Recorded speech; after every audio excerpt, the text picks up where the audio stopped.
Okay, ladies and gentlemen, welcome back to part 3 of my sort of one-sided conversation about the old Marvel Star Wars comic from 1977. As usual, the first few seconds, I'm just going to ask you guys if the sound quality is still good while I get everything set up for giving you the visuals for this little video of mine. Mr. Willem Burgle. Hi, I remember finding a collection of those specific issues in a library once. I liked them at the time, especially the one with Valance fighting Vader, though I question why his shirt's not blue. Yes, hang on a moment.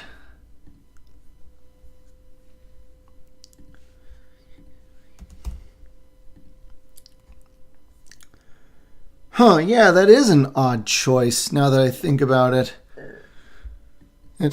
I honestly don't know anything about how that sort of thing works, but you'd have to take it up with the folks at Marvel who did that. I can only assume that there was just a lack of communication between... well, actually, no, because I believe, this wasn't one of those times where the cover art was done by a different guy. All the art was done by one person, so... And let me, if I can quickly check. Yes, we still have Carmine Infantino in charge of art with, another guest artist, this time Mr. Wiacek again. I think that's how you would say it. So yeah, I have no idea why, for whatever reason, on that particular issue, they make Valance wear purple rather than blue. Speaking of giving, while we're on the subject of the credits, one Mary Jo Duffy is doing the script because we're starting from issue 24.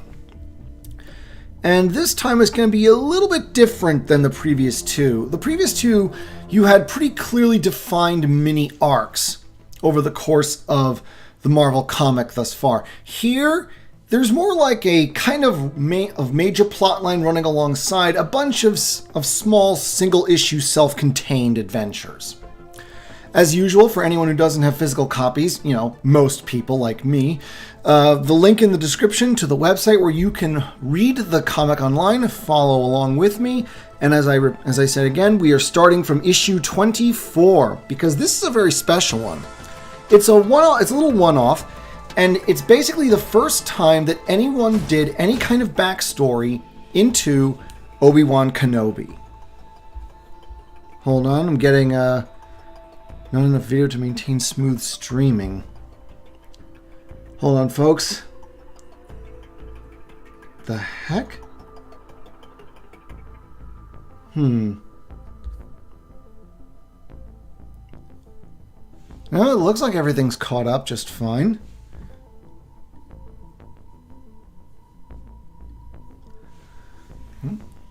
Well, if something goes really screwy, be sure to let me know, guys. I think I'll go with this one because I can zip around the levels much faster. Anyone want to get any issues with any of you guys finding issues with the stream before I begin?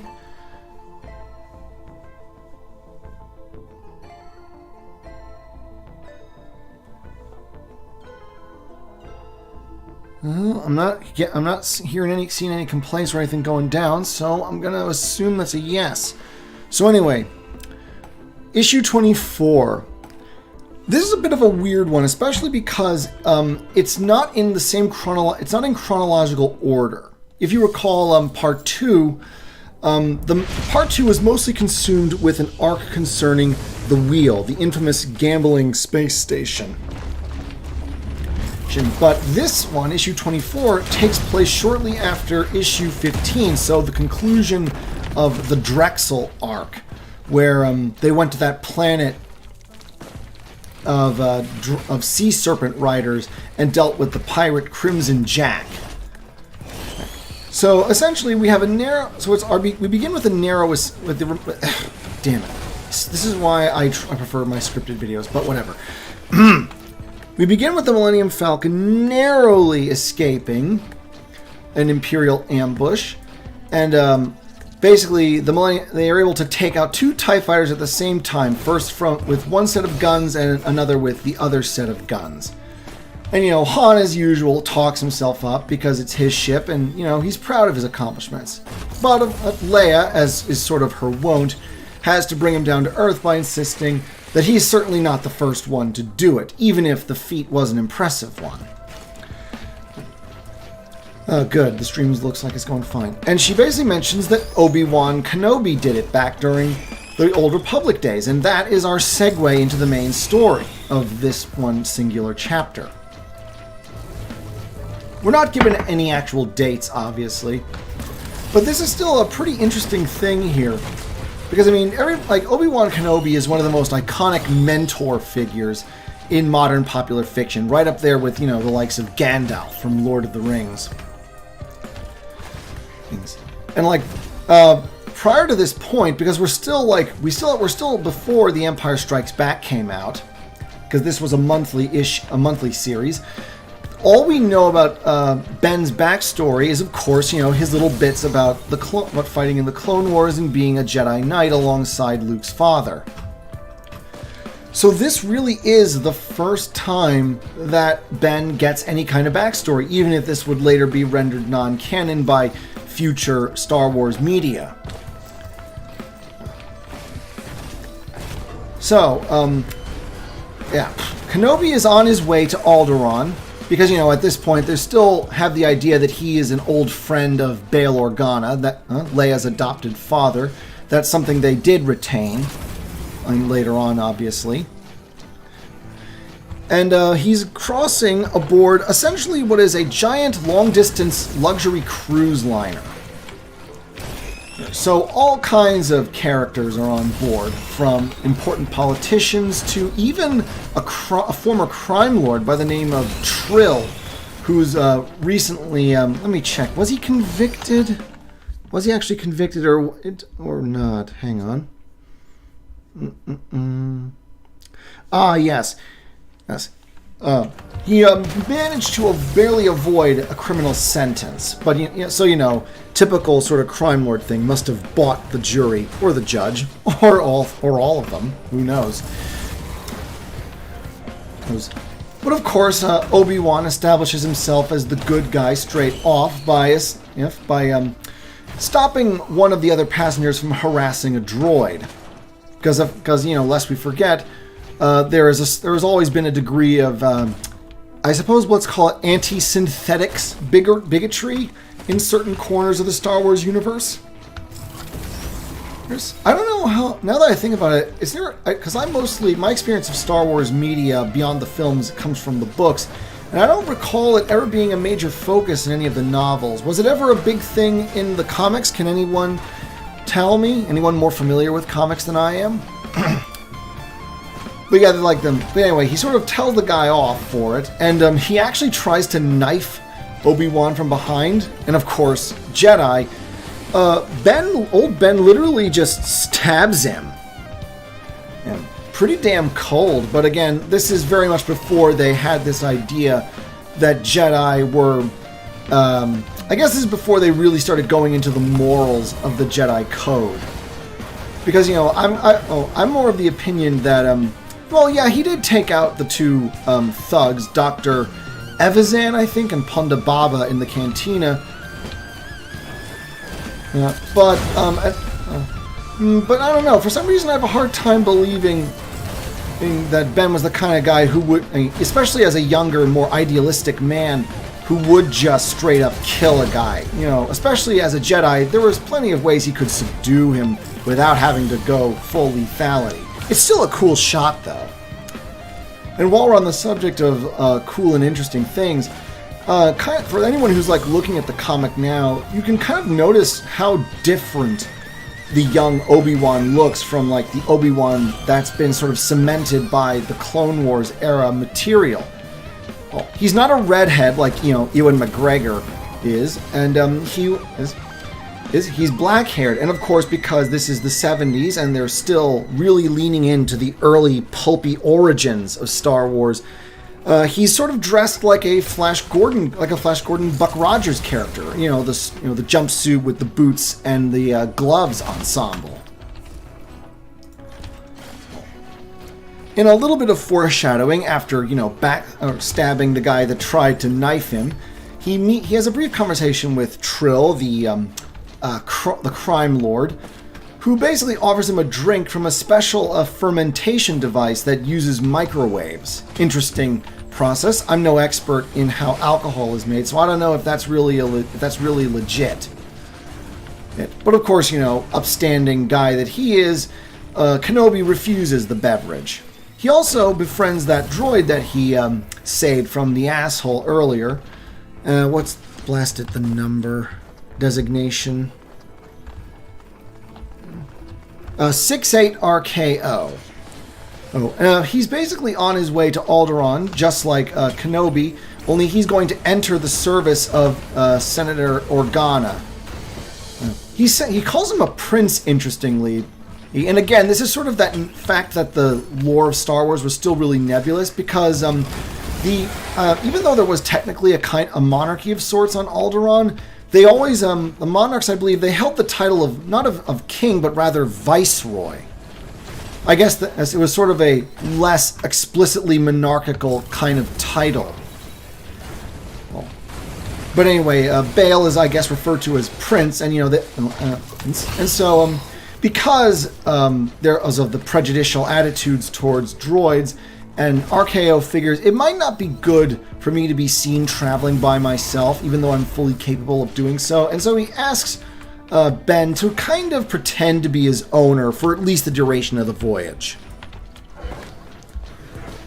And Obi-Wan agrees it doesn't inconvenience him in any way, and he's a good-hearted soul. Oops, that was a nice little swing.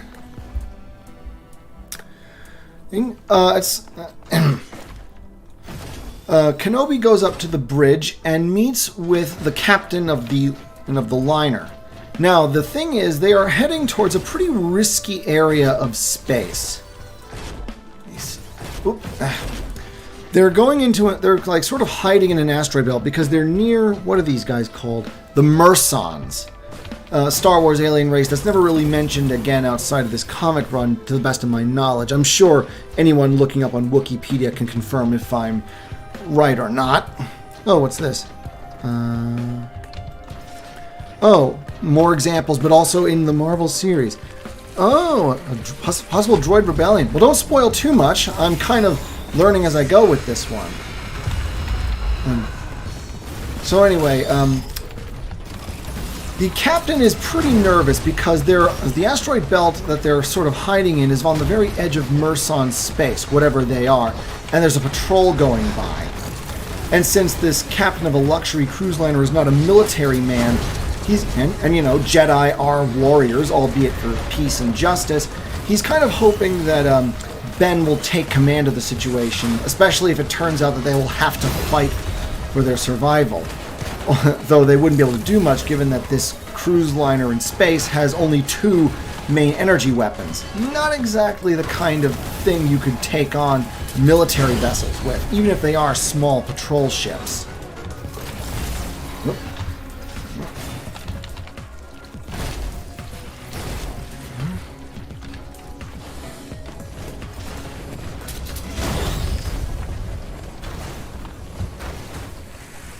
Unfortunately, one of the crew is a bit loose-lipped and blabbed that they're, in potentially hostile territory and that the Merson patrol is nearby, and so some of the crew begins to panic.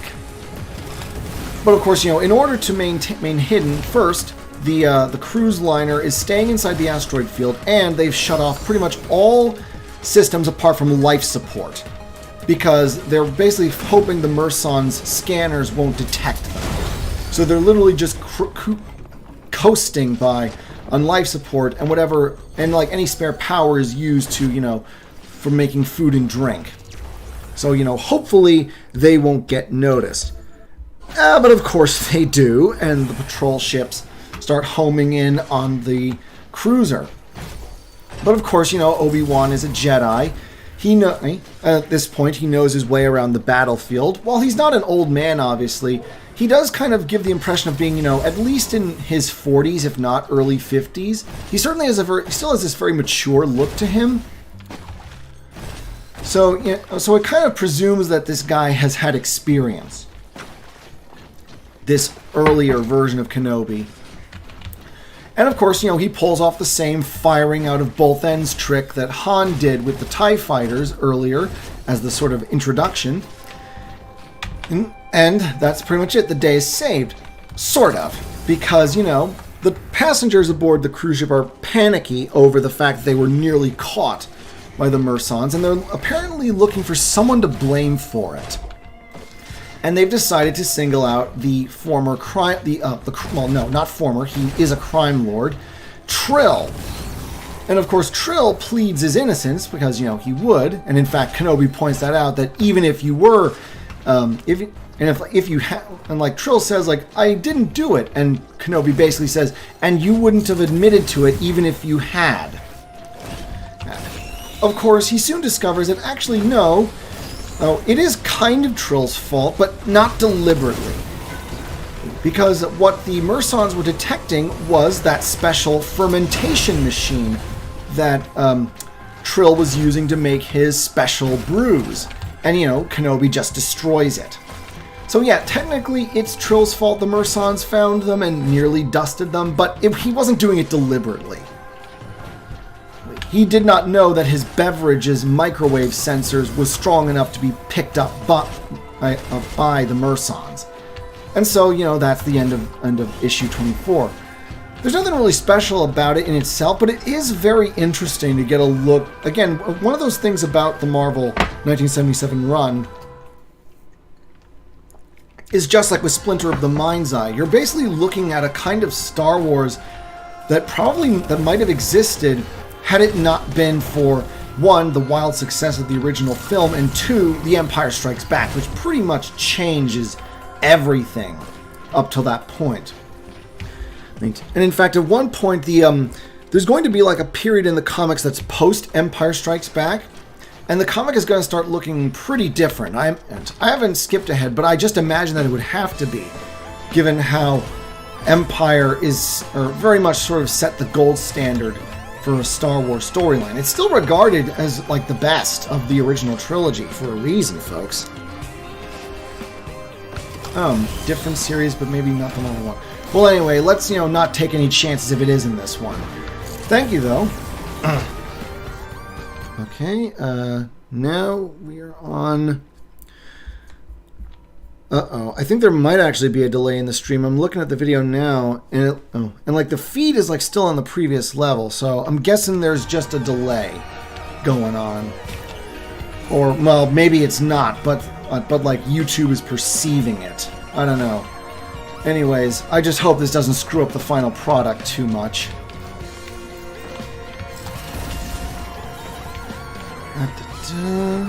Oh, maybe I'm the only one noticing the delay. So anyway, we're at issue 25 now, and we are kind of getting into what is sort of the main plot of this particular part of the story, even though the comic is going to regularly cut away from this for more self-contained stories. And that is, of course, the Empire's attacks and continued attacks on Yavin 4. Because after all, just because the Death Star blew up doesn't mean they still don't know where the Rebel base is now. Because they do. And so we kind of begin in issue 25 with the Empire launching constant raids. They're constantly beaten back, but of course at great cost to the Rebels because there's only so much they can spare. Whereas the Empire can just keep throwing men and material at the problem. Well, it's pretty tense. And of course, if you recall, in the Drexel arc, the whole reason that Luke ended up on that planet in the first place was because he was looking for an alternate base for the Rebels to safely evacuate to. This is, after all, well before Hoth was discovered and became the de facto Rebel base. So, of course, General Dodonna is pretty concerned, obviously, as the guy in charge of the situation.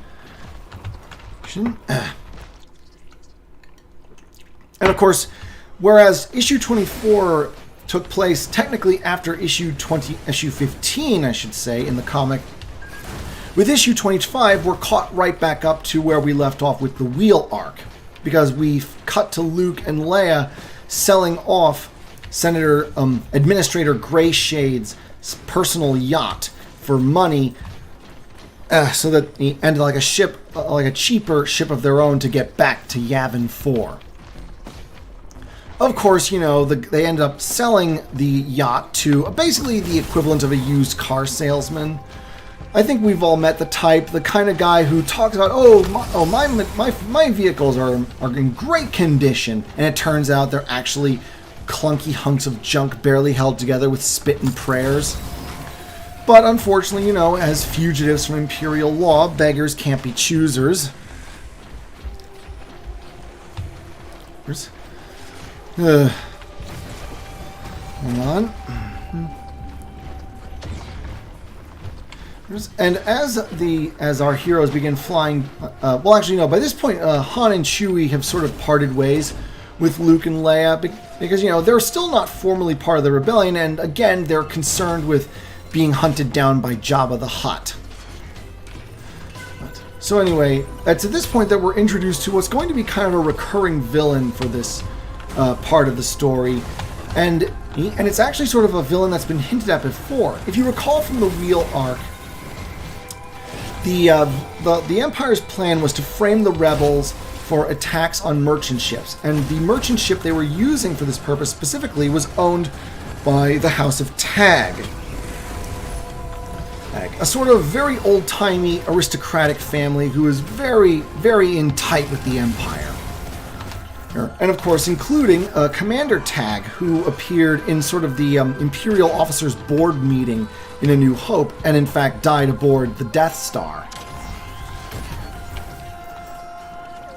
Let's try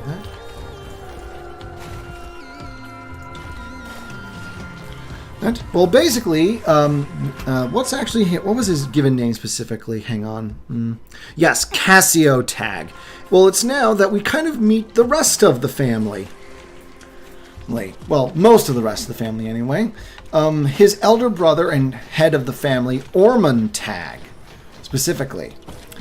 And this is a guy who has a particular hatred for Darth Vader. Now, obviously, it's because, Vader is the Emperor's favorite.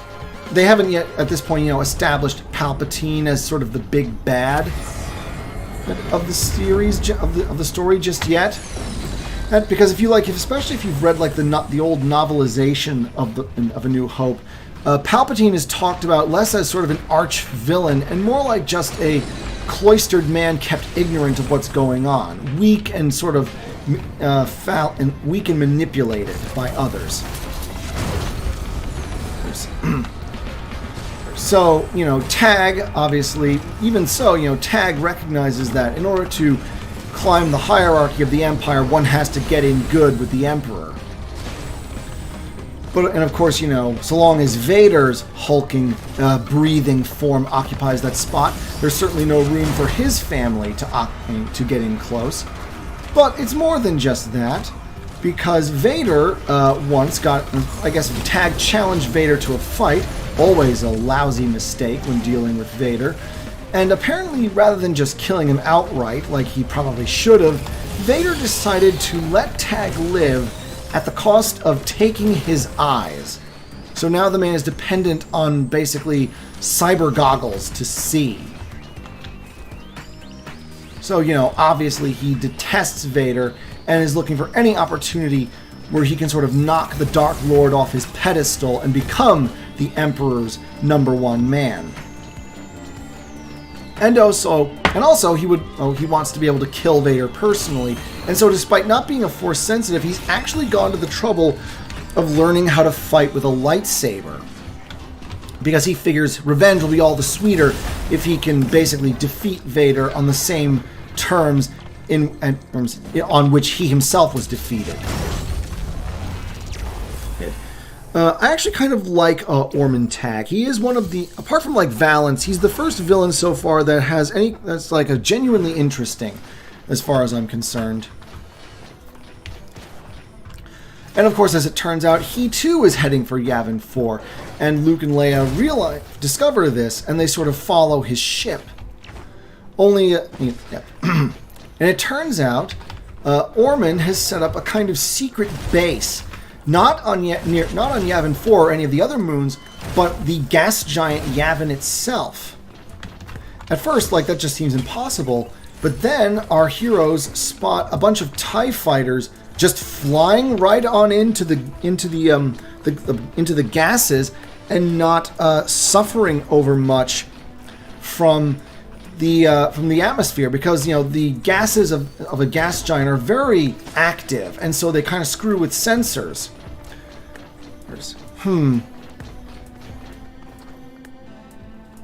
Are we sure the connection is fine? I'm looking at the live feed. It still looks like... Oh, no, never mind. For some reason, it's back there. There we go. Yes, never mind. Yes, for some reason yeah, there we go. Anyway.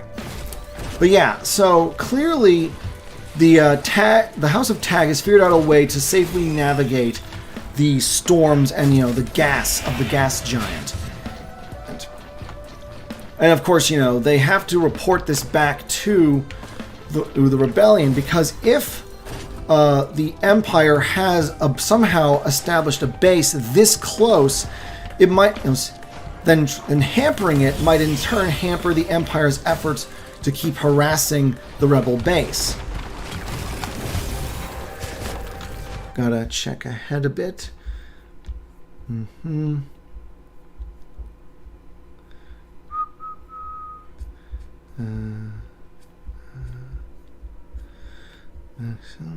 Okay. Moving on to... We're now in chapter 26. Oh, and yes, Archie Goodwin is back as the writer for this one.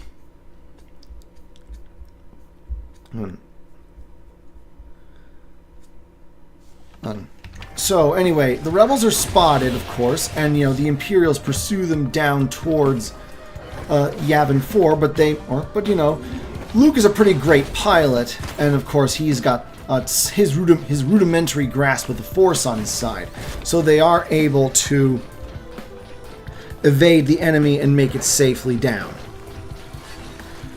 Of course, now, even if the rebels know where the Empire's base outpost facility, kind of hard to describe.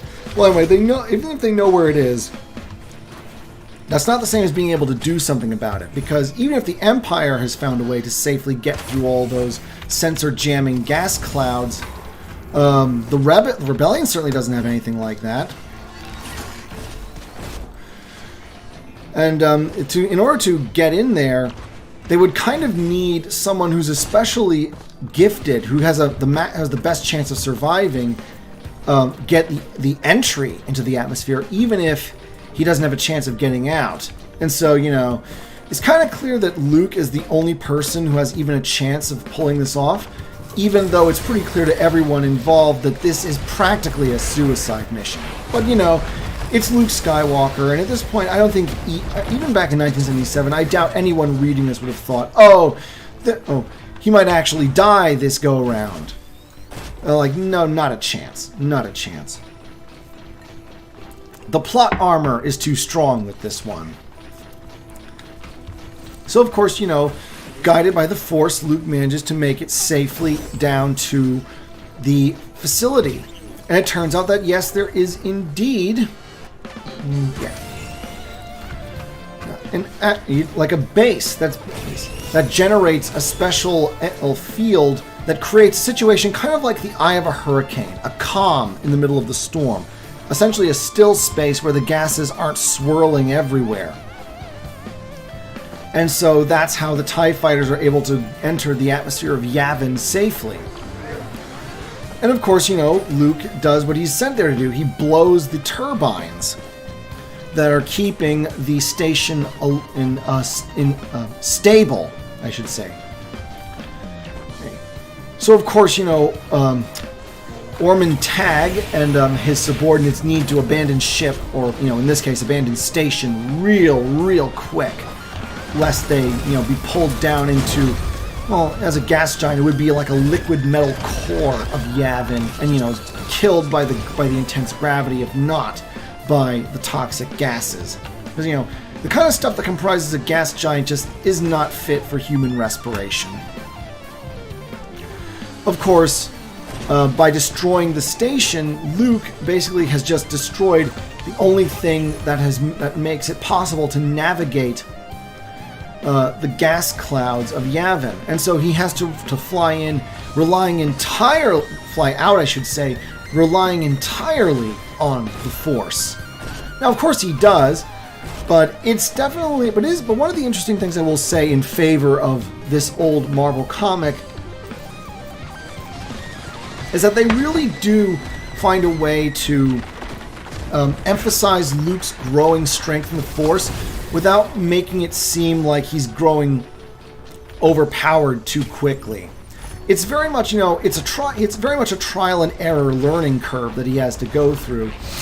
And even when he does pull something off like what he's just done, Luke doesn't fully grasp how he did it.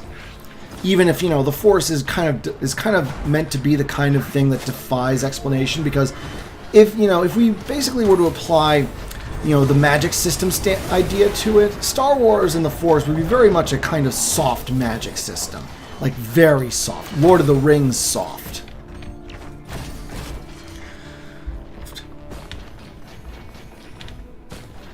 Still, I will say it's definitely pretty good the way that they handle Luke's progression in the comic thus far. And of course, Ormond Tagge is pissed off because, he was hoping that by using his secret station hidden in Yavin, he would take out the rebel base, succeeding where Vader had failed, and thus showing up the Sith Lord and gaining the Emperor's favor. So now he's got a second vendetta, this time against Luke, for ruining his plans. So we go on to issue 27, and we catch up with a familiar face from part 2, the second stream, I should say, Valance, the cyborg bounty hunter and droid hater.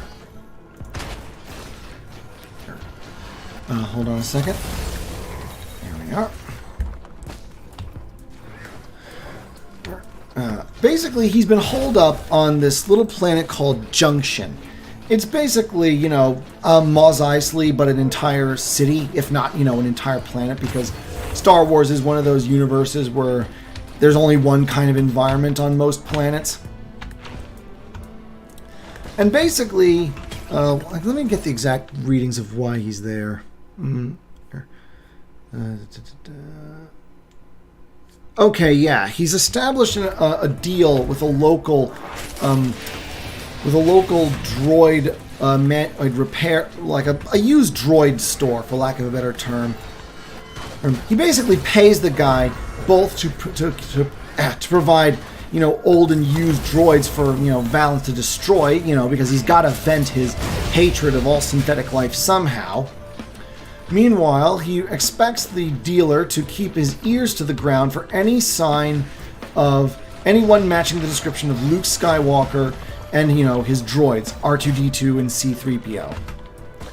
Because for those of you who weren't tuning in to stream number 2, Valance is very much he's very much bigoted against droids and other synthetic life in Star Wars.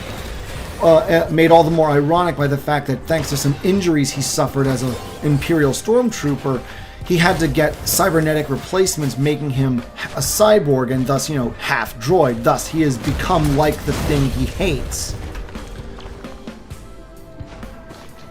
And the reason that he wants Luke dead is because he just can't stand the idea of because the only thing he hates more than a droid is the person who actually treats droids as friends and equals. So anyway, let me quickly...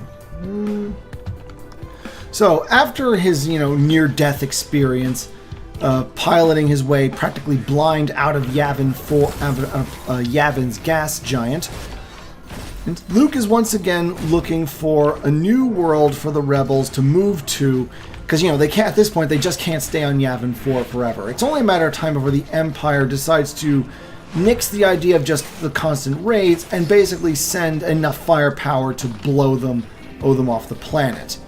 You know, even with the Death Star gone, they still got enough firepower to make that a possibility, even if they can't destroy the moon itself. This time it's only 3PO who's with Luke, and they decide to go to Junction in order to... Oh, no, that's right. There was one other thing. Hang on. Gotta check.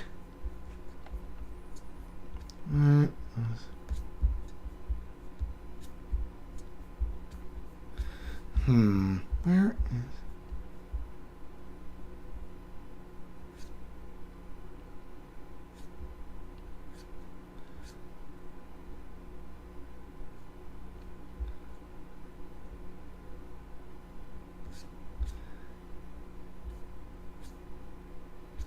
Darn it.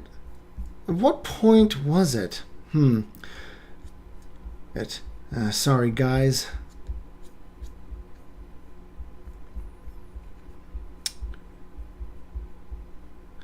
Oh, that's right. Yes, I completely missed that part. During the missed that part.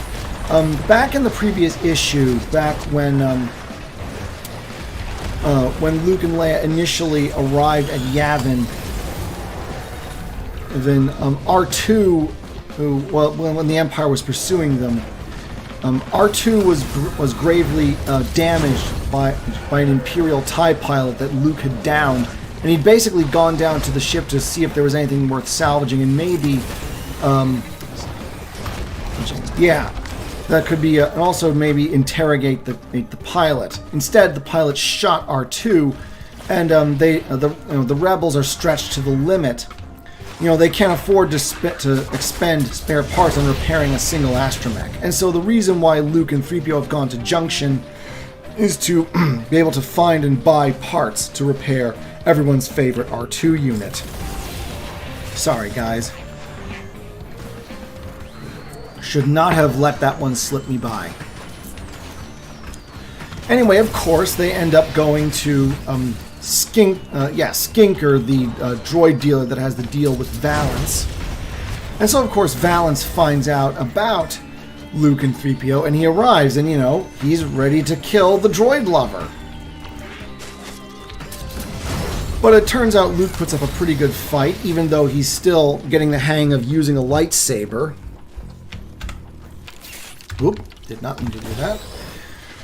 But then, of course, you know, Valance is still the superior fighter, even if he has no force sensitivity, and he pretty much has the young Jedi dead to rights.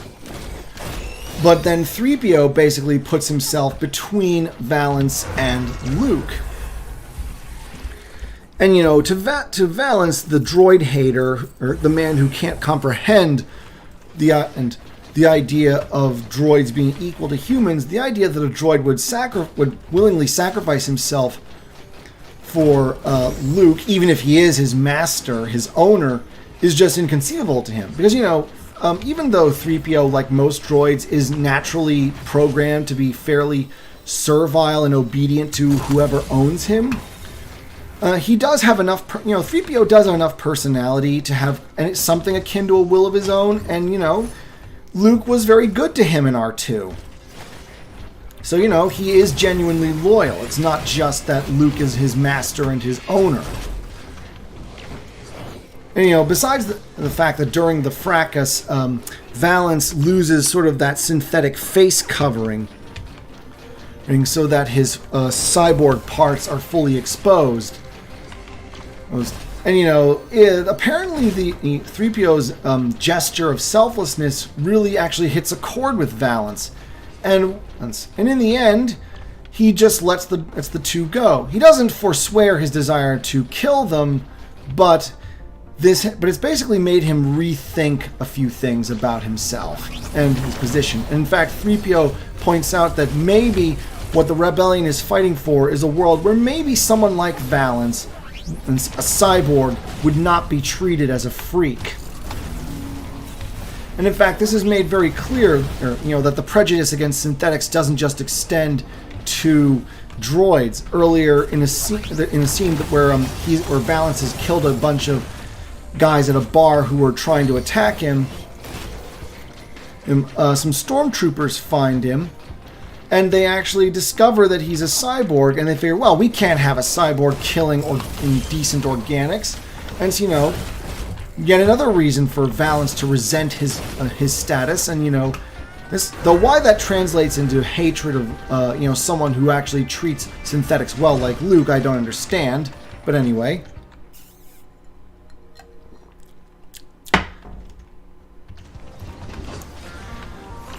Valance basically begins to sort of decides to start changing his perspective a little, or it's sort of suggested that he might. Because, it seems that, 3PO's words about the rebellion's goals and his willingness to sacrifice himself to save Luke has made an impression on him. But, of course, we must leave Valance behind for now and move on to issue number 28. Hold on a moment. And we're sort of catching up to what Han has been up to. Han and Chewie, I should say. Of course, if you might recall, some of the things I mentioned in the very first stream on the Marvel Star Wars, because this is basically built off of the original uncut script for the first film. The first 6 issues of Marvel Star Wars 1977 was a comic adaptation of A New Hope, including a bunch of scenes that were ultimately cut from the final film, including that the scene that famously was removed but then later added for special edition with Jabba the Hutt. Actually, I meant to have this on hand earlier. Who was the actor that played Jabba in that? Hold on a moment. I'm just looking that up.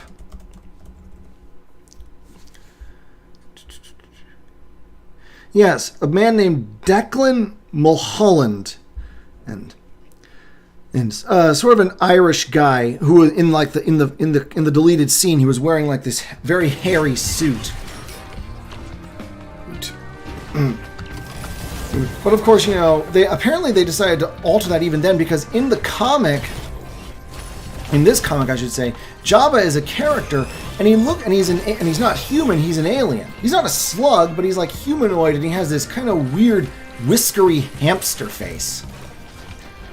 But anyway, the reason I mentioned all that is because the issue 28 begins with Han and Chewie basically dug into a cave on a very, very rainy world, being put under siege by Jabba the Hutt and some of his minions. Because, Han still owes Jabba all that money for that spice he dumped all those, I guess, months ago? Yeah, months ago, because we're still in the year 0 ABY. This is very, very briefly after the Battle of Yavin. There's not much to this particular story. It's a one-off, and it's pretty simple and straightforward. The main intrigue is that it turns out that the cave that Han and Chewie are sheltering in is full of these little insects called stone mites. And it's suggested by Han that they were apparently bioengineered to be able to just bore through anything and everything, including stone and metal. And so it turns out that they are almost about to bring the cave collapsing down on both the Corellian, the Wookiee, and the Falcon. So, fun times had by all, I'm sure.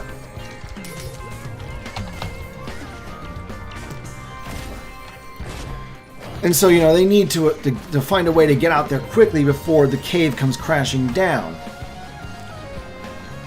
Luckily for them, Jabba's men are less patient than the crime lord. Sorry about that. And they actually, by trying to flush Han and Chewie out at one point, they actually bring the entrance to the cave crashing in on themselves. So that buys Han and Chewie some time. At first, they have only to find that the stone mites are starting to crawl all over the Falcon. They initially use, what did Han call it? I'm sorry, I gotta pause again. What did he call it?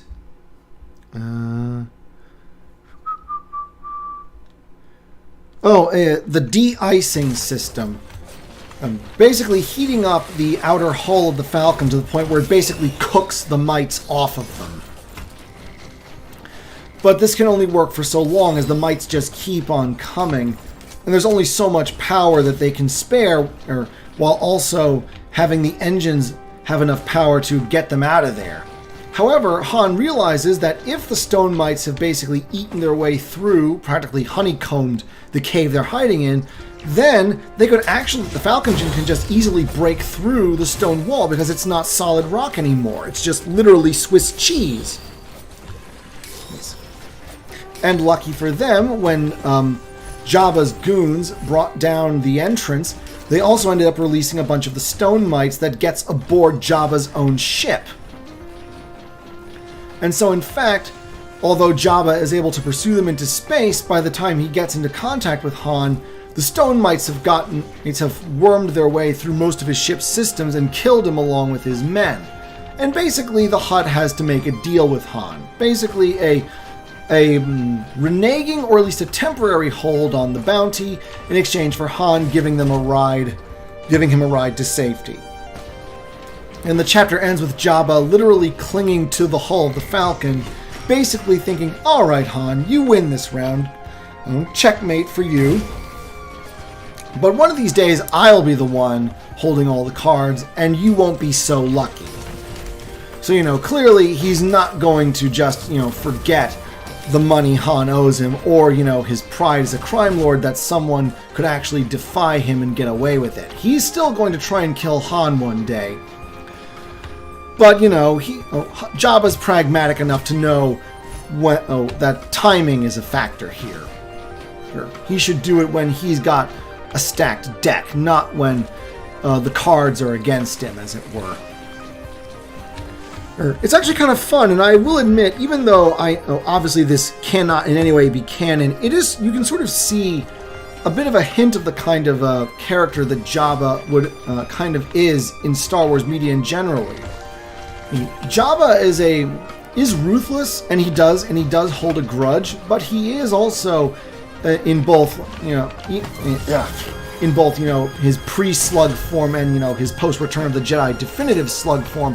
He's a pragmatic guy. At the end of the day, he will make a deal so long as it's if it's to his advantage to do so. It's like when Leia disguised as Boushh, the bounty hunter, threatened him with a thermal detonator, and Jabba said, "All right, fine, I'll give you a more than the 10,000, like the 10, or was it 10 or 15,000?" Because Leia demanded 50,000 because her cover, and Jabba bargained it down to 35.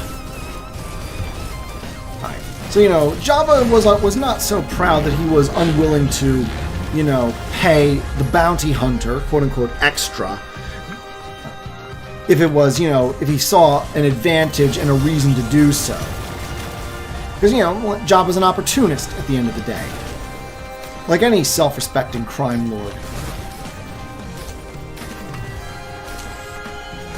And so, okay, we go on to issue number 29. Whoops.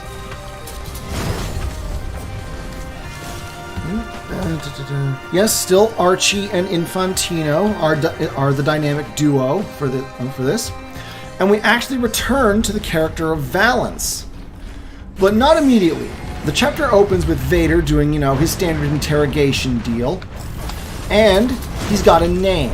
Not the name of the pilot that blew up the Death Star. He still doesn't know that yet. But but he's got the name of a guy who might give him the name if he can track him down. A man by the name of Tyler Lucian. That's it. Tyler Lucian. Yeah. Of course, Vader, it seems, isn't the only one looking for this Lucian fellow. Nope. Valance, the cyborg, is looking for him, too. Ooh, and I do admit, I like the way that this chapter handles it, because obviously the way that when we last left off, it looked like Valance might be changing his perspective on droids and on Luke Skywalker especially. But we still don't know if he maybe has decided to turn over a new leaf or not.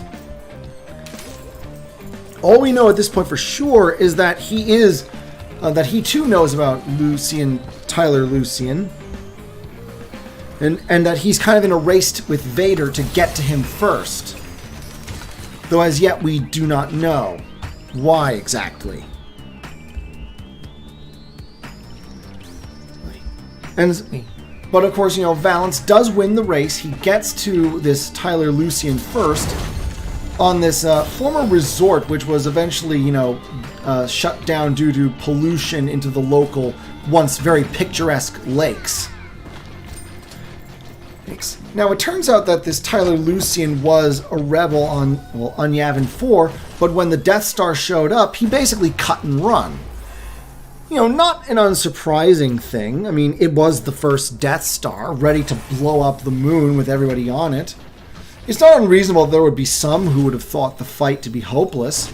But of course, that's still, being, given the fact especially that the rebels won, that's technically cowardice and, abandoning your comrades in arms. It was when every starfighter was needed for that final attack, because...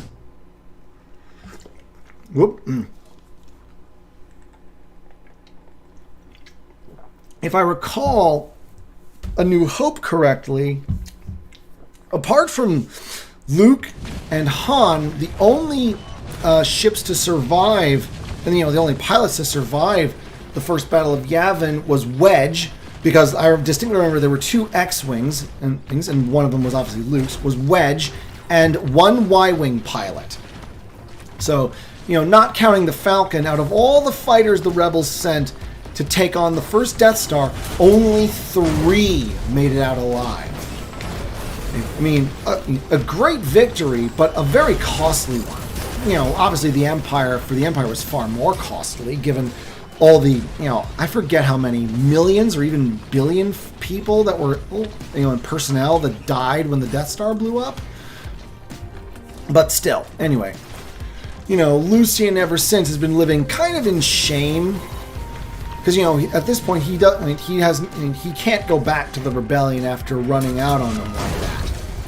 And anyway, Valance finds him, and it turns out that, yes, he sort of has turned over a new leaf. And in fact, the reason that he's there is to kill Valance, because he figures that a man as cowardly as that will almost certainly tell Vader Luke's identity, give him a name. And that, of course, means it will be that much easier for Vader to find Luke and possibly destroy him. And Valance is determined that Luke will not die by Vader's hands. Of course, before he can carry out his... Oh, actually, there's a pretty great line that Valance says to Lucian. Yes. You're pitiful, Tyler Lucian. Unfortunately, I'm not known for my pity. Pretty good, pretty good. But anyway, this is almost the exact moment Vader arrives. And, he obviously wants to interrogate Lucian Tyler so that he will, find out at last the identity of the rebel that's been eluding him all this time. The one that sort of embarrassed him by, blowing up the Death Star on his watch, as it were. And so we actually get a knockdown, drag-out fight between Vader and Valance. And of course, if Luke was able to Luke barely held on against Valance, but he was a novice at the Force. Vader may not be, a master of anything other than evil, but he's still a lot stronger and more experienced in the Force than Luke. And the fight with him and Valance is pretty one-sided. The cyborg has almost no chance. Still, he does put up a good fight regardless, and this impresses Vader enough that he actually offers Valance to join him. Valance refuses because even though, as a general rule, he would side with the Empire over the Rebellion, right now his goal is to make sure that Luke survives. And there's no way that, siding with Vader can in any way facilitate that goal. If anything, quite the opposite. But of course, Vader is pretty much dominating the fight. Yeah, and because I gotta find the exact dialogue. This is really good stuff. Of here, it really is almost like a Wild West showdown. Yeah, because the dialogue between Vader and Valance is really, really good. Like this is right after Valance is like briefly wounded Vader, or at least knocked him back a little with his hidden cyborg arm cannon. Vader says, "It's no small thing to bring Darth Vader to his knee. On some worlds it might be the stuff of legend, but it's not enough. Slaying you will be a waste. A bounty hunter with your particular abilities could serve me well." And then Valance replies, "A useful freak, not unlike your own position with the Empire. That boy you're seeking in his droid held out hope for something better, Vader. A time, a life when even someone like me might not be a freak. A foolish dream, no doubt, but so was destroying the Death Star." It really is. This is definitely some of the better dialogue I've seen thus far in the comic. Heck, who knows? Maybe it'll get better as the story goes on. But, Vader pretty much subdues Valance, and he's about to go after Lucian, but Valance literally grabs Vader by the leg, determined to hold him back. And again, I've got to pause slightly, because again, the exchange again is just great. Goodwin was really on his A game in terms of dialogue.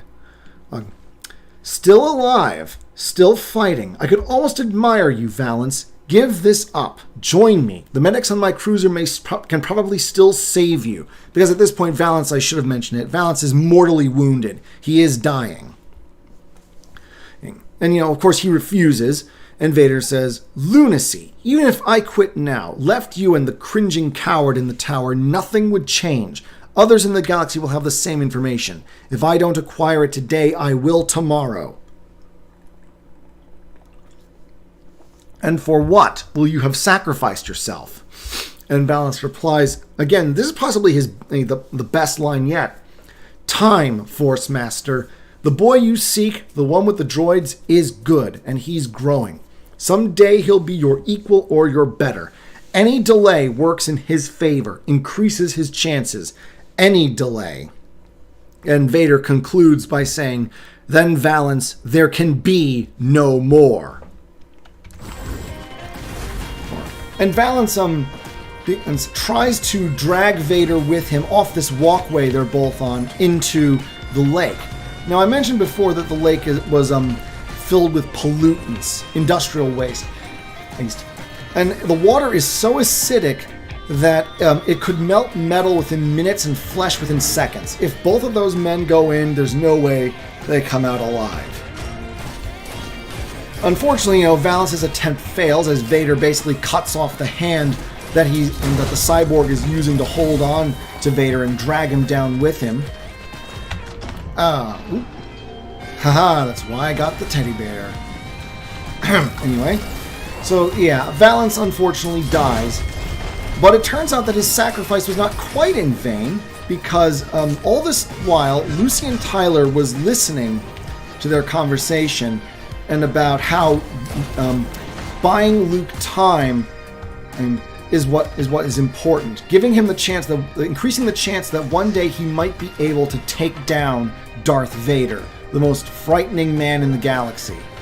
And Lucian Tyler, the rebel coward, finds enough courage to sacrifice himself by jumping out of a nearby tower into the acidic lake.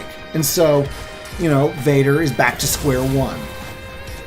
It's a surprisingly grim chapter, but unlike Gray Shade's, because in the Wheel arc, I said that Gray Shade's face turn was a little not done as well as it could have been. It wasn't bad, but going from scummy, corrupt politician to suddenly being willing to sacrifice himself for Leia and Luke, it was, I don't know, it seemed not quite so believable. Whereas Valance's sacrifice, again, Valance's sacrifice, on the contrast, feels a lot more believable. Not perfect, but given the short amount of time he got, I do think that his redemption arc of sorts was handled better. And again, his sort of exchange with Vader is kind of what makes this chapter, in my opinion, this little short story within the comic. Still, though, it is kind of pretty grim because it kind of ends with somebody committing suicide. And I mean, I know that this was... Oh, actually, when was it that Stan Lee had that and that scuffle with the Comics Code Authority. It must have been before this, or this though, because I think he was still editor at the time. Because it was an issue over whether or not Marvel was going to depict a story that deliberately mentioned drug use, and I believe at the time that was a big no-no. Oh.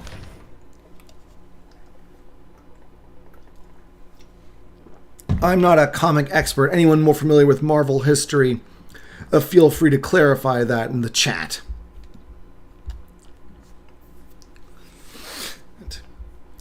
But yeah, anyway, it's a good story. It's a satisfying ending, I think, mostly for Valance, and it sort of reinforces what a threat Vader is.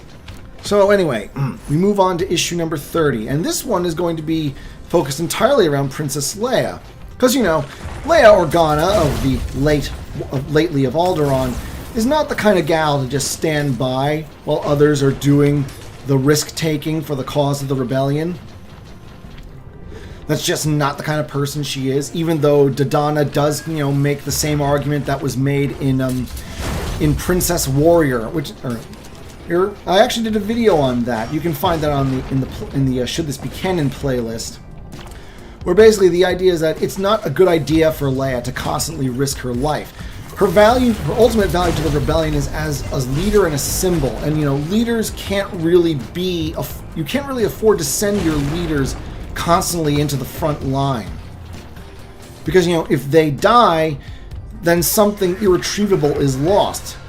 Fighting men are cheap. Inspirational leaders are very rare and very expensive, you know, not in a monetary sense, obviously. But again, you know, Leia is one of the earlier action girls of sci-fi. Not the earliest. There were plenty, I think, even back in the pulp era.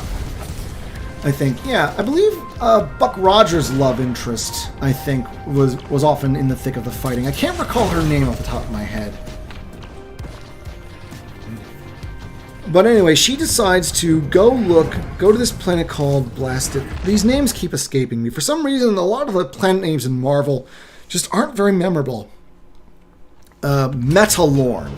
Yes, there we go. Metalorn. Basically, it's an industrial plant. The whole thing is a factory.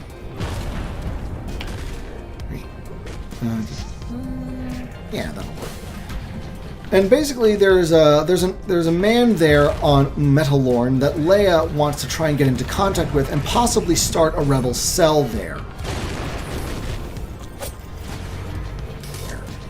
It turns out, though, unfortunately, you know, as so often is the case in Star Wars stories, the heroes always have crummy timing because the bad guy is there around the same time. And in this case, the bad guy is, yes, it's Ormond Tagge. And he's basically here to do a routine checkup. Not entirely out of his choice, because, you know, after his failed attempt with his, you know, hidden station to take out the rebel base, he's kind of been forced to do this sort of inspection thing as a way of, you know, staying off Palpatine's shit list, for lack of any better term.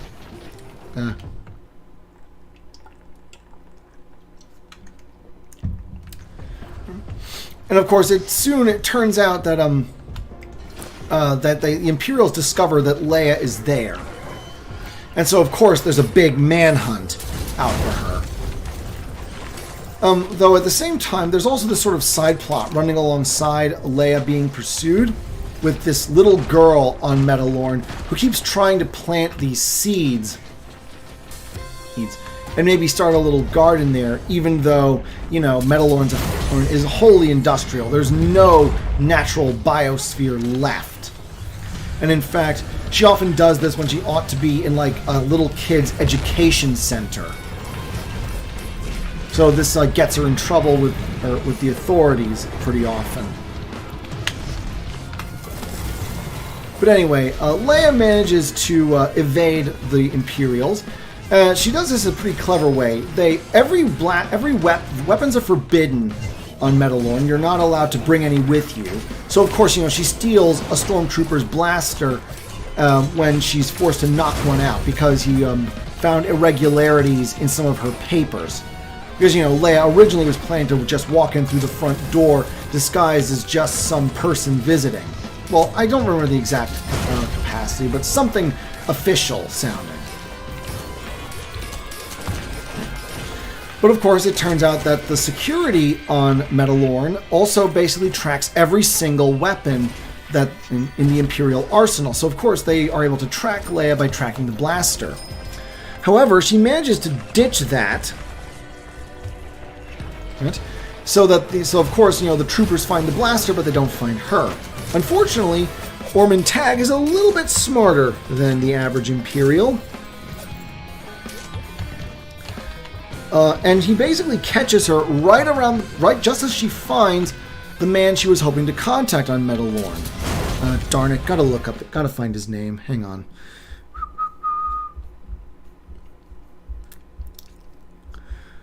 Yes, a man named Arn Horada, who apparently used to be her old history tutor back when she was a little girl on Alderaan.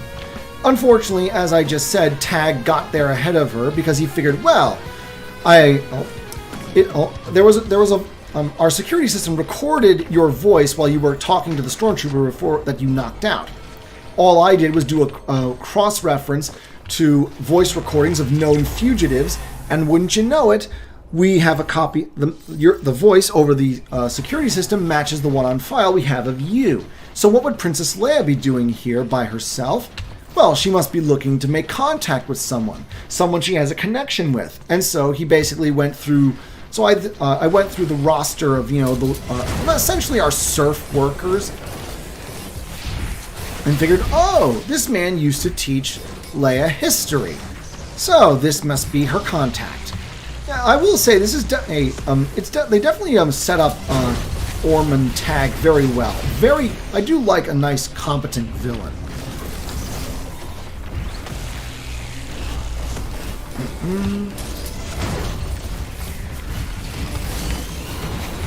Let's see. Oh, one other thing that's interesting about, interesting about Metalorn, even if the name is just so forgettable.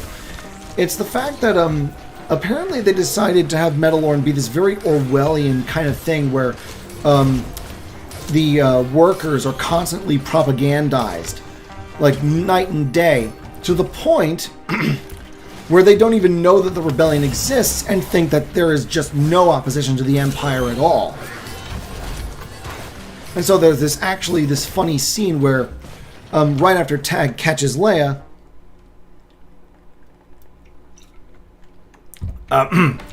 Leia manages to briefly give him knock off his cyber goggles, which allow him to see.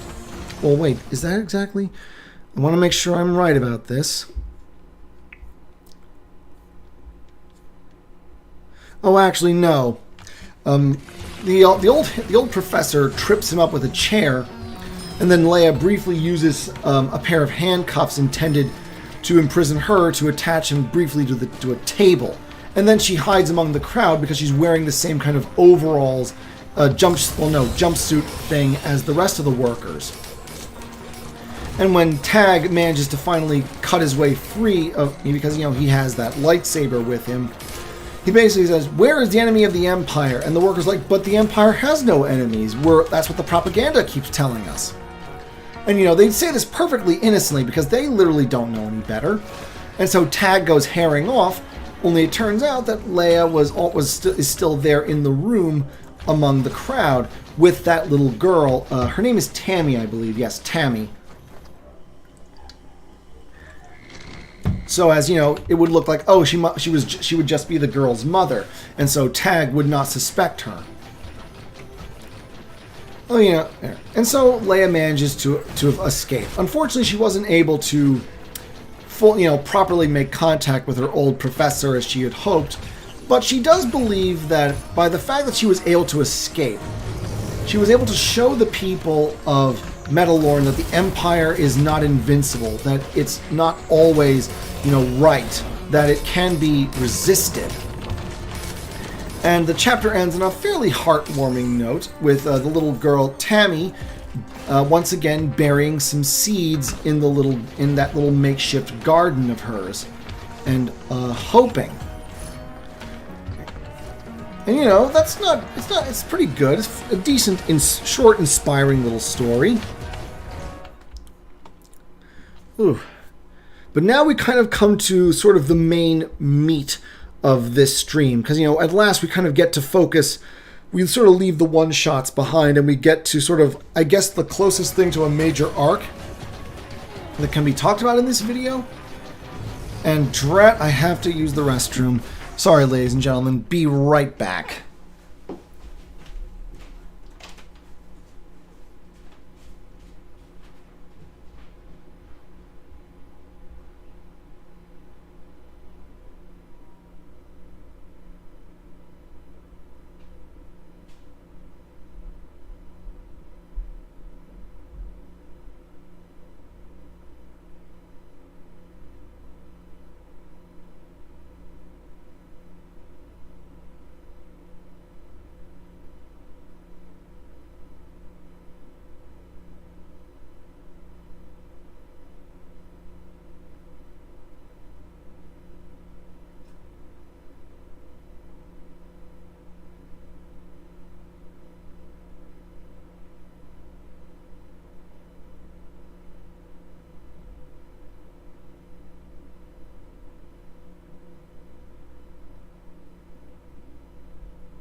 Ooh, sorry for the delay, ladies and gentlemen. So anyway, we're kind of at the main story for, this particular part of the stream anyway. So, once again, the issue revolves around the Empire causing problems for Yavin 4. Not only are they still keeping up the raids, they've now basically got a fleet blockading the system.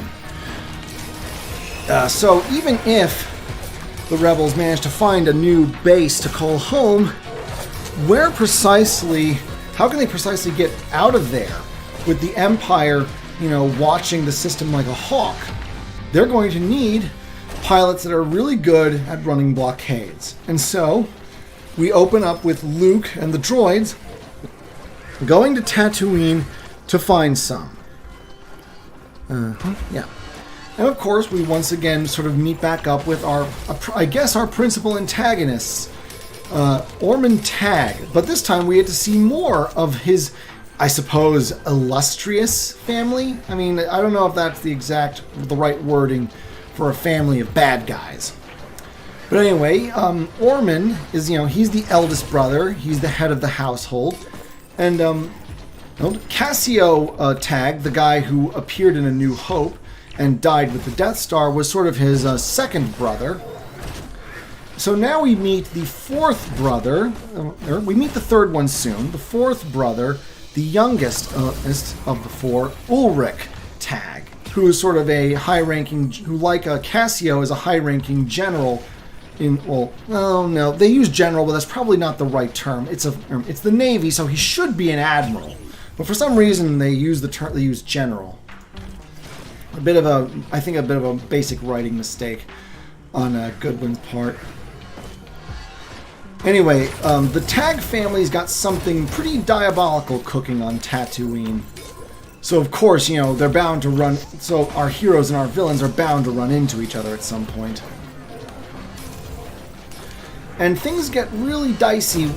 Well, things get really suspicious looking anyway when Luke and the droids, after hiding from an Imperial patrol in the desert, and Luke's wondering what exactly the Empire would be doing all the way out there in the Dune Sea of all places, when he and the droids, I should say, find the carcass of a bantha that's frozen.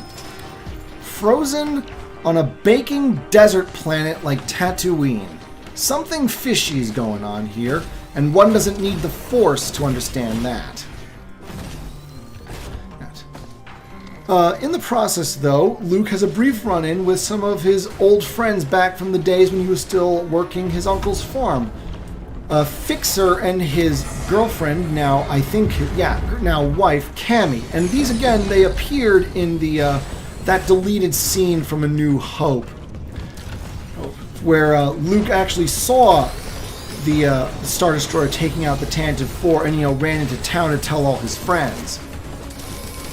That was deleted from the movie and, in fact, would not be included even in the special edition. I guess Lucas couldn't think of a good reason to stick that back in there. Though for some reason he decided to stick the Jabba scene back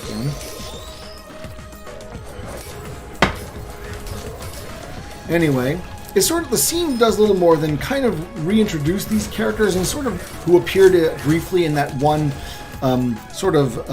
chapter where Luke was thinking back to sort of his past. And it sort of reminds him how, Fixer and Cammy are more concerned with, eking out a living on Tatooine, making their own way in the world, while Luke is, involved in sort of the grand cause of the rebellion. And, things that are more important than just getting by or dealing with the Empire. And in fact, it turns out that Fixer and Cammy have been have been hired by the Tagges to sort of keep an eye on several moisture farms that apparently the Tagge family has bought the rights to, including, it turns out, the old Lars property, Luke's former home. Luke isn't exactly too happy with it, but he's got more important things to worry about.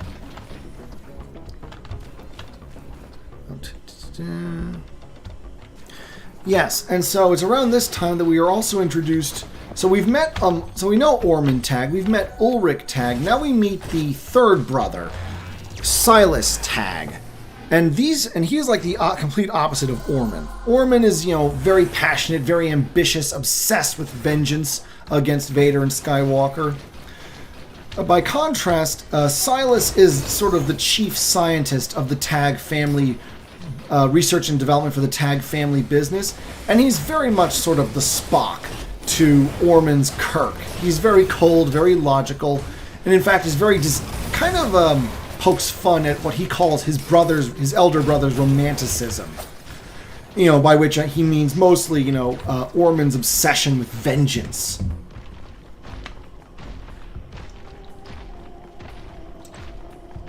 But anyway, Silas is sort of the brains behind whatever the Tagge family is cooking up on Tatooine.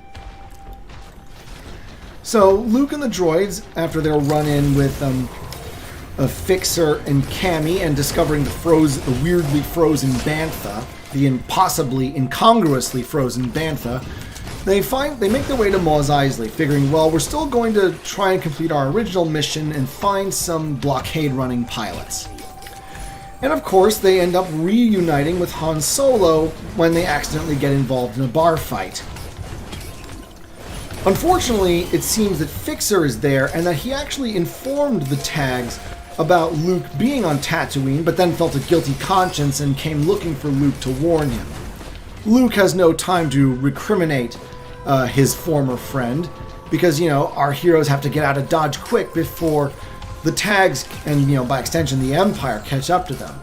And, you know, Han would be implicated simply by his association with Luke. So him and Chewie have to stick with Luke and the droids for the time being.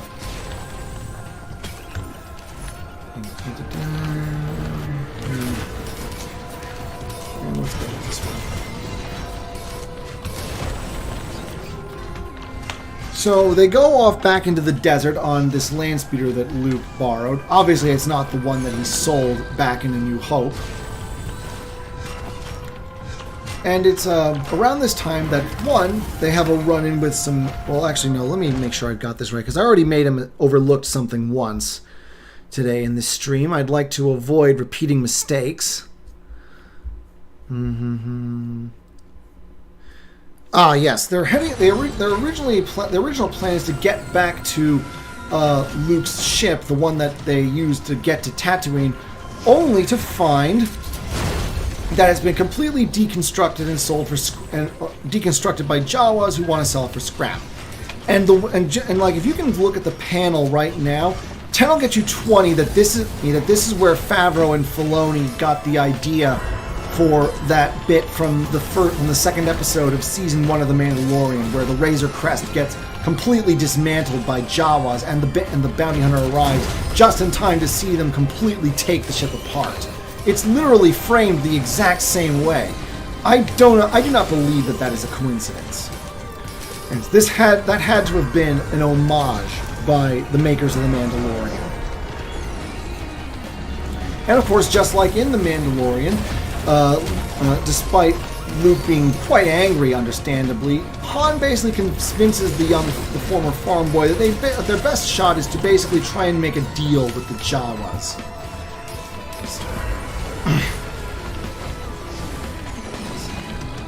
This time, though, instead of a fetch quest to, get them some eggs, some giant mudhorn egg.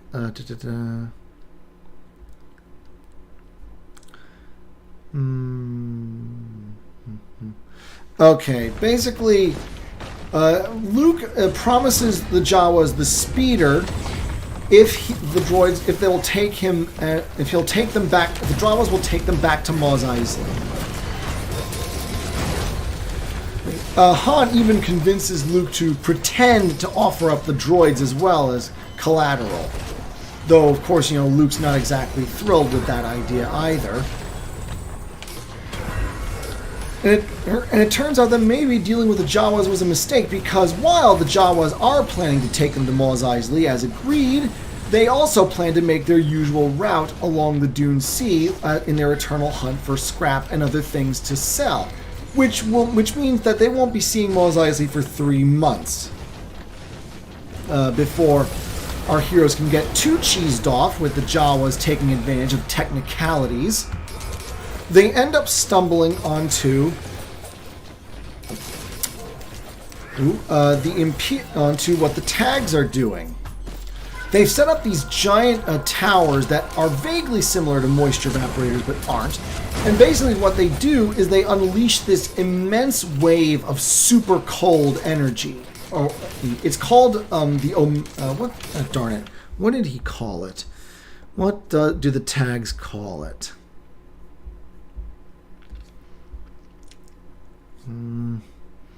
The Omega Frost. That's what Silas calls it, because this is his brainchild. And basically, everything that's caught between the these two control towers, and where there's enough air to convey the cold, is pretty much flash frozen.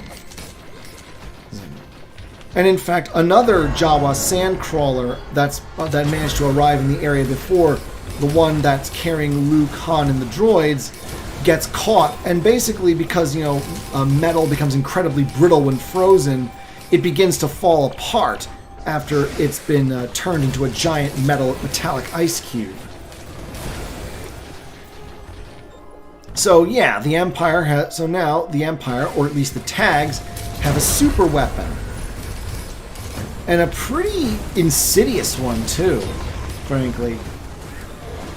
Basically, and like Tatooine was basically a test drive. If they can flash freeze, it also explains, the frozen bantha. And basically, if they can flash freeze stuff on Tatooine, then basically they can flash freeze stuff anywhere in the galaxy. So yeah, really, really ominous tidings for the rebellion. You know, assuming our heroes manage to escape back and warn them.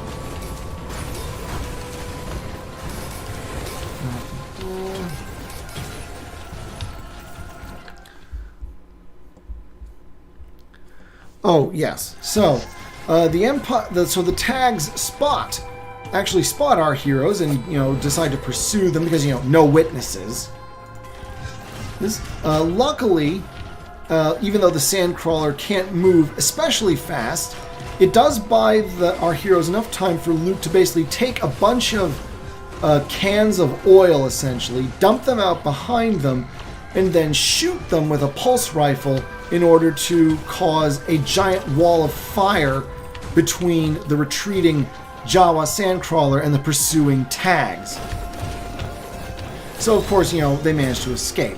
And the Jawas are grateful enough that they're deciding, we'll forego the usual trip and take you guys straight to Mos Eisley. We do owe you one big for this. And so basically now they got to get back to Yavin 4 and warn the rebellion before the Tagges show up and set up the Omega Frost, because they could, with bigger generators, they would have enough power to maybe even freeze at least solid chunks of Yavin 4, if not the entire moon. Because that's kind of how overpowered this super weapon is. It's pretty insane.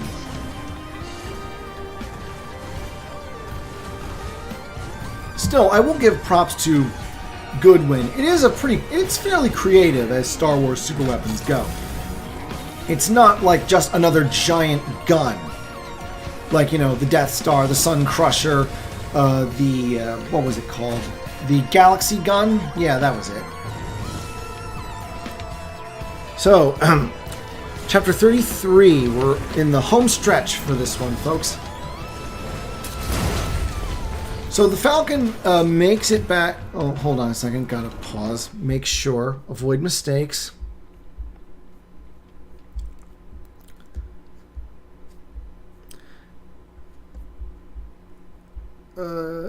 Yes, actually, no. Before they go to Yavin 4, they decide to pursue the Tagges aboard their personal spaceship and basically figure out exactly what they're going to do with the Omega Frost. How are they going to use it exactly? And they wind up back at Junction, the planet where Luke and 3PO had their run-in with Valance earlier.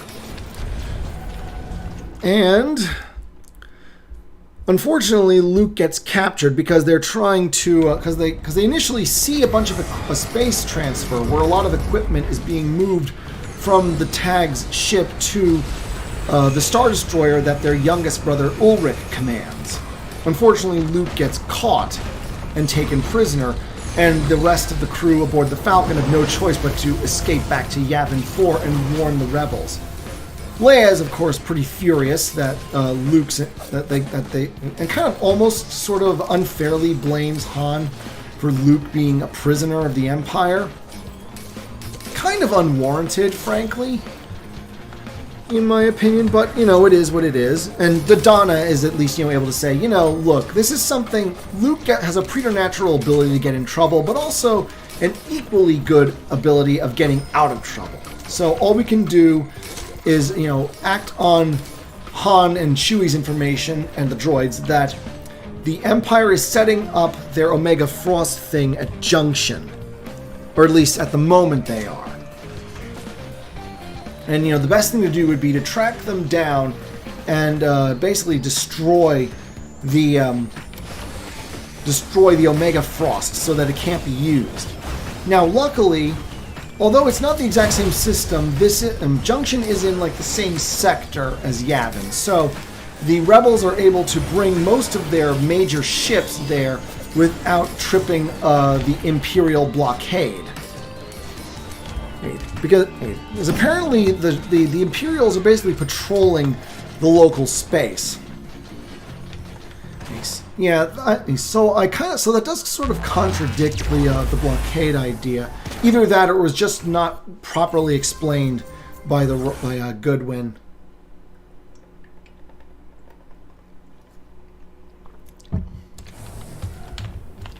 Of course, meanwhile, Ormond Tagge is just practically giddy because now he has at least one person that he can take vengeance on right now, since Luke is his captive.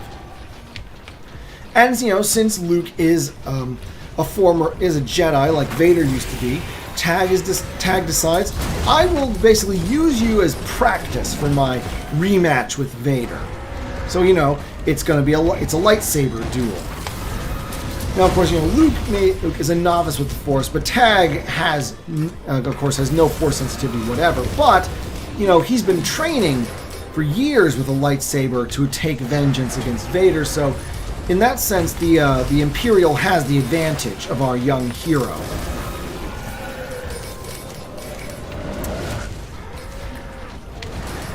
And of course, you know, Luke is afraid because, you know, for the first time, he's now fighting a living foe who's really skilled and not just, you know, a training remote like he's been up to this point. But, as ever, the spirit of Obi-Wan comes through and basically reminding Luke to let go of his fear and trust in the Force. And suddenly, by, you know, becoming one with it, if only slightly, Luke is able to anticipate all of Tagge's attacks. And so the fight actually becomes pretty serious. Tagge initially was toying with Luke, but he basically decides, okay, now I need to be serious about this, and a little more cautious too on that. Still, you know, it's an even fight. So long as Luke is in tune with the Force, he's able to make up for his his comparative lack of experience and skill compared to Tagge. And so Tagge basically brings out his trump card. He takes out the lights in the room. And since, you know, Tagge uses his cybernetic enhancements to see in the dark, he can take advantage of Luke being blind, unlike himself. But of course, as, you know, Ben said way back in A New Hope, eyes can deceive, senses are not to be relied upon, and so the Force guides Luke so that he is able to take down Tagge. But he doesn't kill him. Hold on.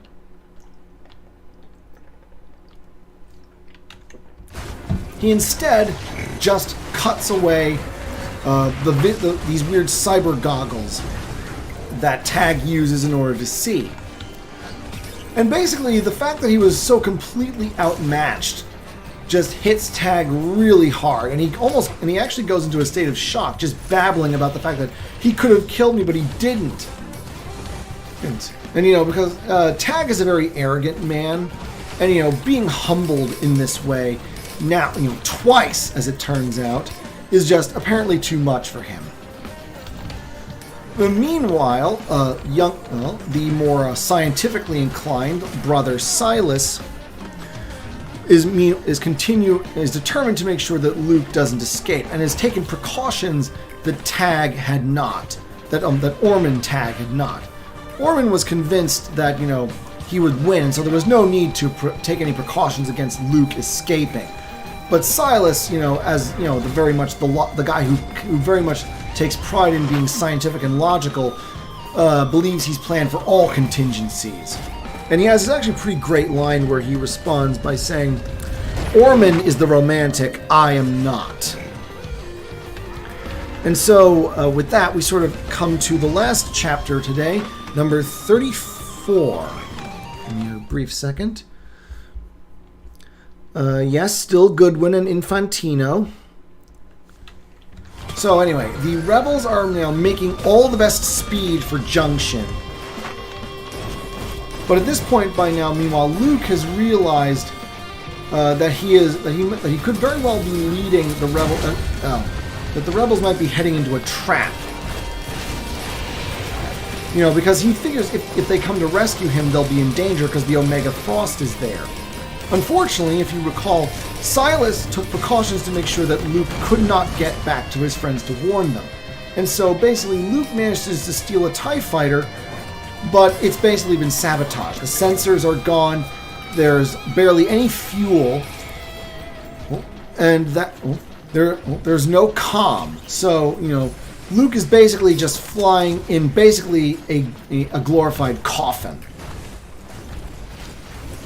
He has no choice but to eject because eventually he runs out of any fuel even to the maneuvering jets And there's a bunch of asteroids near junction, so, you know, it's either eject or immediately turn into a greasy smear, greasy flaming smear against an asteroid. Luckily, he has a life support suit and a jetpack. But, you know, that's not much. It's not going to get him very far. Ooh, excuse me.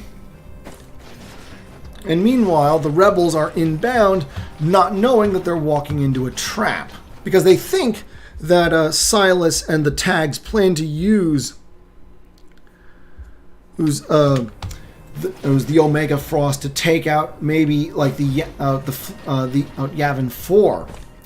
But instead, the trap is set at junction.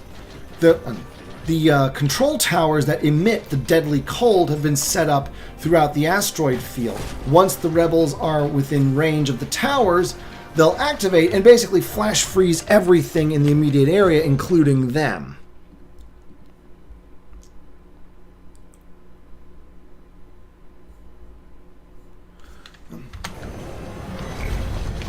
And so, of course, you know, Luke's the only one who's realized this by now, but what can he possibly do to warn them? It's not like his life support suit has any comms built in.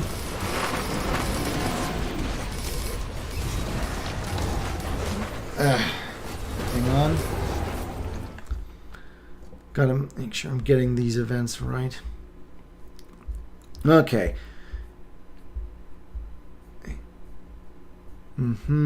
Yes. Apparently, so Luke realizes that his jetpack is running low, and he's starting to, and it looks like he's about to crash into another of the asteroids. But then he does something that I don't know. Maybe you guys can decide in the chat just how BS it is. But he basically slows down his impact with the asteroid by just turning on and turning off his lightsaber over and over and over again, so that it's I guess it creates enough resistance to soften his impact with the asteroid. I don't know. It's not quite, you know, Leia just floating through space in The Last Jedi, but it still seems kind of silly. And he's not even really drawing on the Force here.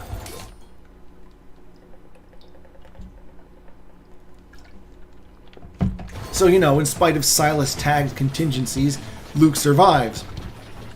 And he sees that the asteroid he's on, either by chance or the will of the Force, most likely the latter, because, you know, the Force is often pretty plot convenient, is one of the main control towers for the Omega Frost.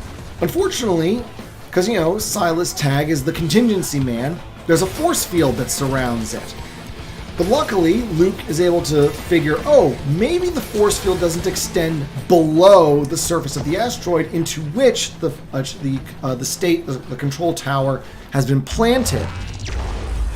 And he basically digs until he's able to expose enough of the bottom that he can basically start destroying it with the lightsaber. And basically, the Omega Frost all has to work in concert or not at all. So this means that by destroying it, he basically, oh, hold on.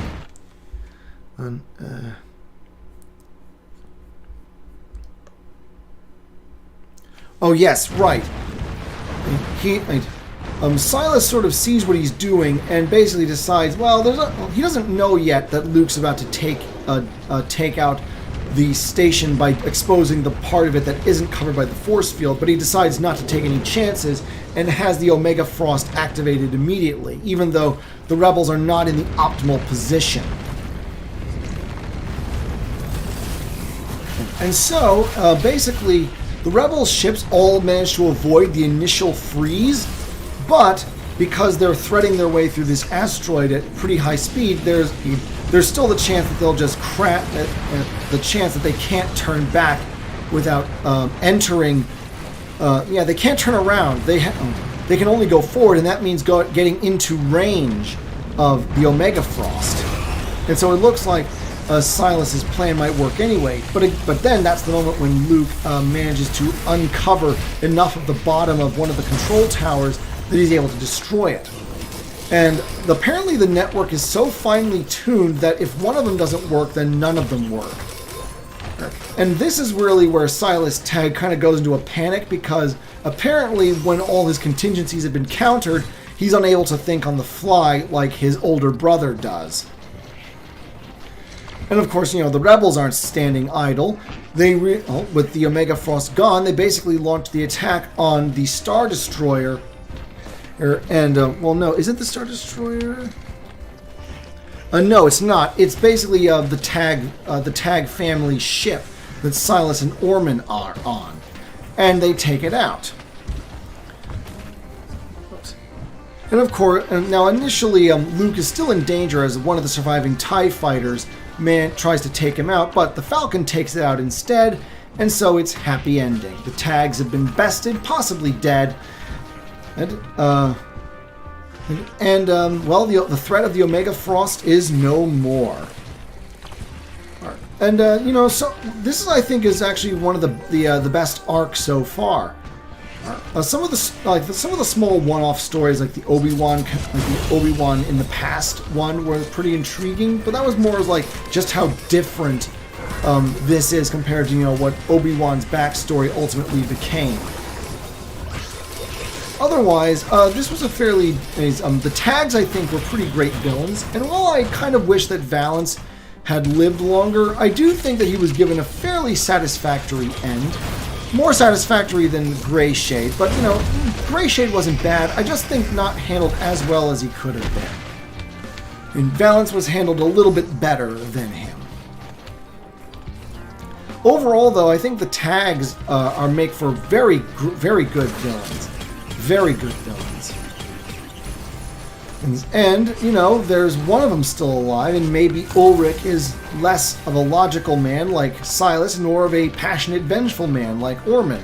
Maybe we'll be seeing another attempt at vengeance.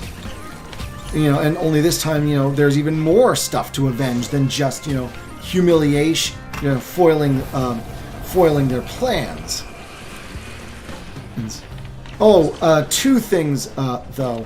First off, I want to apologize for the fact that there are still mid-roll ads in this stream.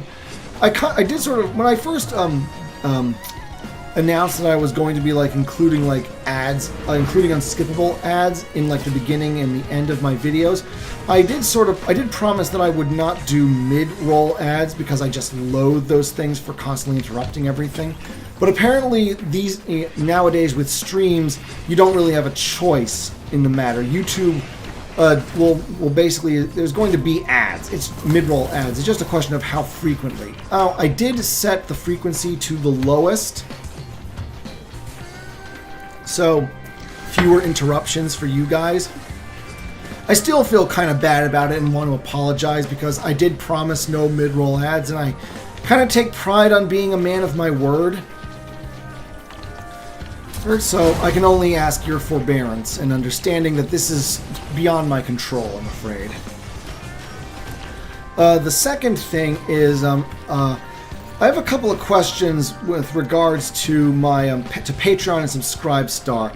I want to bounce a few ideas off of you guys and see if there's further rewards I can set up to maybe get a few more people to either join me on either of those sites, sign up and stuff. And I was thinking that since one of my most popular videos these days are my Legend of the Five Rings lore videos, and I've been doing a lot of them in sort of the country ball aesthetic, I was wondering if it would be feasible if I could somehow set up I guess little buttons or badges of the various clan ball, country ball characters that I've covered so far in Legend of the Five Rings. I'm wondering if that would be a good idea, or if maybe Fantasy Flight Games, the people that currently own L5R, will come after me with the copyright stick for that. So I'll be cutting off the stream now, but if you guys have any thoughts about that last bit, please let me know in the comments or the chat, whichever you prefer. Well, probably comments. And I just want to thank you guys for tuning in, and I hope you all have a very Merry Christmas season.